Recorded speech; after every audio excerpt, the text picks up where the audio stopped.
په کندهار کې د تورو شیشو پاکولو کمپاین راپیل سو. مسؤلین وایي د کندهار امنیه قومندانۍ اړوند د ډایاګ مدیریت د امنیتي ځواکونو له لورې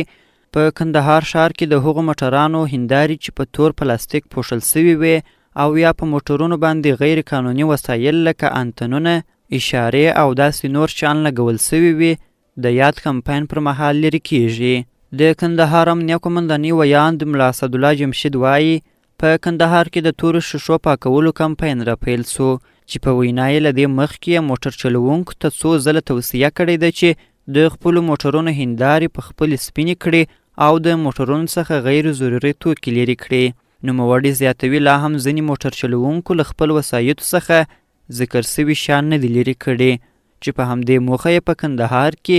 د تورو شیشو او غیر قانوني توکو پاکولو کمپاین راپیل کړی. د کندهار امنیه قومندانۍ د ډایاګ مدیریت امنیتي ځواکونو له لورې د تورو شیشو لرونکو موټرونو په وړاندې تېره ورځ د ښار په 5مه امنیتي حوزه دورایي ساحه کې کمپاین ترسره سو. په یاد کمپاین کې د هغه موټرونو شیشې چې د تور پلاستیک په واسطه پوښل سوي وي پاکېدلې او هم په هغه موټرونو چې غیر ضروري وسایل لګېدلي وو ترې لرې کېدل. د کندهار امنیه قومندانۍ مسؤلین زیاتوي چې له یاد کمپاین څخه یې موخه د جنایي پیښو کموالی او په ښار کې د بې نظمۍ له منځه وړل دي.